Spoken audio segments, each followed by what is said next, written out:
Pre-tribulation rapture reasoning, biblical typologies, 2.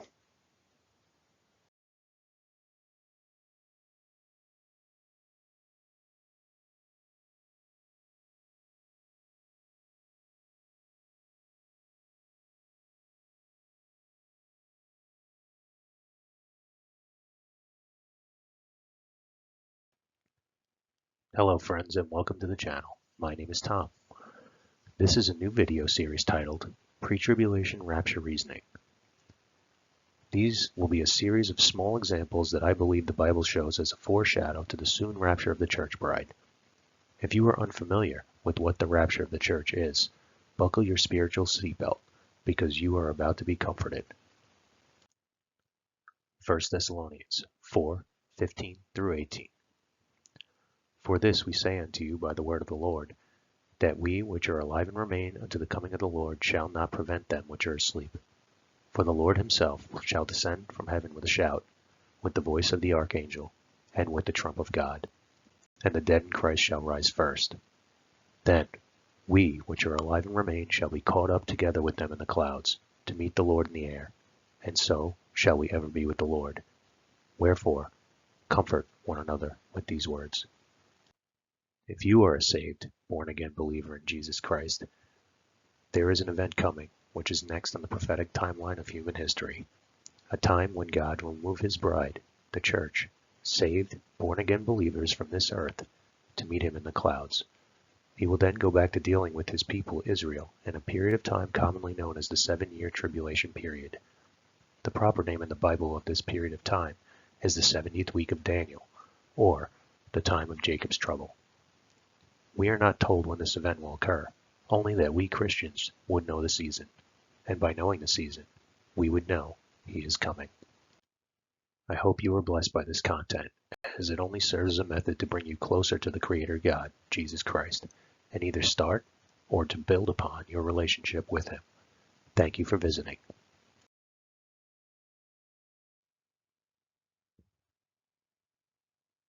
In episode 1 of this series, we looked at Enoch and Noah and how that screams pre-tribulation rapture as Enoch was taken out and then tribulation occurred and Noah went through. And I know Noah's been used multiple times also for a representation of the gospel as well, with the ark. And I've also heard the ark, Noah in the ark being lifted up also as a rapture typology, but I think the Enoch being removed before the flood is a pretty good example. So in this series, we're going to look, well, not series, in this video, we're going to look at the Hebrew boys in Daniel, the story of Daniel. We have Daniel, Hananiah, Mishael, and Azaraiah, and how this situation also can be looked at as a pre-tribulation rapture typology. Well aware of Daniel. Obviously, he went through his own tribulation later on, but in this particular story in the beginning, we have 4 children taken into captivity. Okay, so all 4 of them are grouped up and they're taken into captivity by King Nebuchadnezzar. And if you're familiar with the story, he calls on the fairest and the most intelligent, the wisest, without blemish, and they start to train them for use in the kingdom. And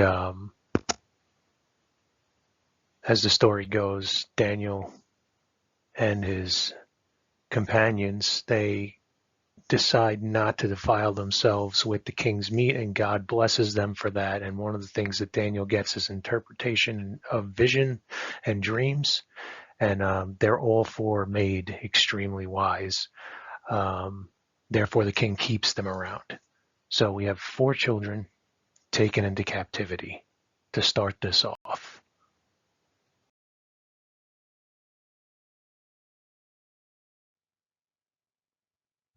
And as the story continues, we have Daniel being removed from the situation, and the focus is on the three boys that are left, Hananiah, Mishael, and Azaraiah. And the king creates a statue, and he wants everyone to bow down and worship it. And when this certain music plays, and this particular instance, they're the king's people are jealous of them and know that if the king does this, that they are not going to adhere with that. So they use that situation to basically get them in trouble. And the king puts out a decree that says whoever doesn't will be thrown into the fiery furnace and incinerated. So these guys set them up, and sure enough, they do not bow before the statue and the music. And what happens is they are brought before the king. They basically tell him that whatever you do to us, God will save us from that. And the king gets really angry, and he heats the furnace up, and he goes and tosses them in. So not only does he toss them into this furnace where men would just be incinerated, he tells them to heat it 7 times hotter than its normal heating. It's also in the story that while they were being thrown into this furnace, that the men that threw them in were burned up and died. That's how hot it was, insanely hot. So these boys are thrown into that 7 times hotter fiery furnace, and Daniel is not present. So we have a trial going on here, a tribulation, if you will, where Daniel is not. He's been removed from that situation. Okay, so that's where I'm getting this typology from. There's 4 of them. Daniel is removed from the situation. The 3 boys go through tribulation, and then what happens is amazing. If you're familiar with the story, let's continue here.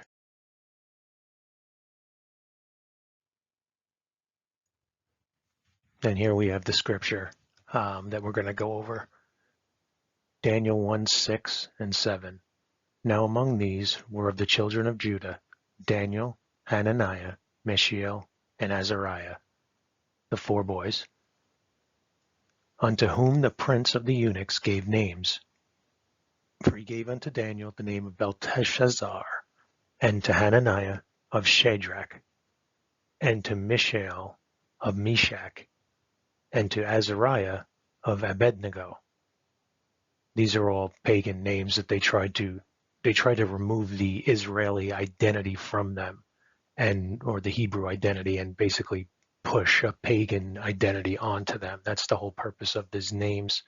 You can look them up, and they're all pagan demons and all kinds of weird stuff, that evil stuff. Daniel 3:23, and these 3 men, Shadrach, Meshach, and Abednego, fell down, bound in the midst of the fiery furnace. So here we have them being thrown in. This is what we talked about previously. Okay, but we don't have Daniel there. Daniel's been removed from that situation. And these 3 men are thrown into the furnace. What happens next is just an amazing part of the story, and definitely it gives you goosebumps. Daniel 3:24-25. Then Nebuchadnezzar the king was astonied, and rose up in haste, and spake, and said unto his counselors, Did not we cast 3 men bound into the midst of the fire? They answered and said unto the king, True, O king. He answered and said, Lo, I see 4 men loose, walking in the midst of the fire, and they have no hurt, and the form of the 4th is like the Son of God. How amazing is that? So we have 4 boys being captured. We have Daniel being removed from the situation. We have these 3 boys standing up to the king, basically in the tribulation. It's the same scenario. We have people being martyred for their faith in Jesus. You take this mark or we behead you. In this case, they're being thrown into a fiery furnace if they don't fall down and worship this false image, false god. And they chose the Lord. And people will do that in the tribulation. They will choose the Lord. And they will be beheaded for that. This seems like a pretty awesome picture for a pre-tribulation rapture. And that's why I decided to reason it. Please let me know what you think in the comments. I hope you were blessed by this. I have a couple others I might do. I'm not entirely sure yet. Still studying them out. But again, this is not any, this is just my view on this situation. I know there's a million other views. There's a lot of people that don't even believe in a rapture event or a pre-tribulation rapture at that. And I'm sure there'll be some attacks in the comments like there usually is. And that's okay because, we can discuss and we can study and we can grow. And as long as we're doing what Jesus commanded us to do, and we are sharing the gospel and leading people to him so that he can save them, then all this other stuff is just secondary. It's not salvational issue at all. And I respect other ideas and other views. So I like to discuss it and see where they get the views from and just see, this to me makes sense. You can let me know if it doesn't to you. And I hope you were blessed by it, like I said. And always just looking to bring people closer to the Lord, always looking to have the lost be found. People get saved. Jesus is coming soon. And then, we can't stop that from happening. It's going to happen. So hope you have a great week. And we'll catch you next time. Thanks for stopping in.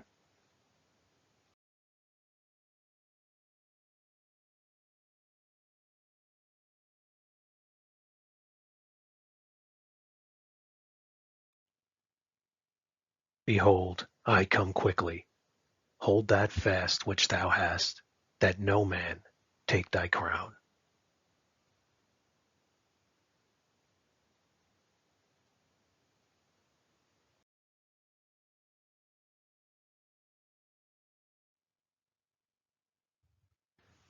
The gospel of your salvation.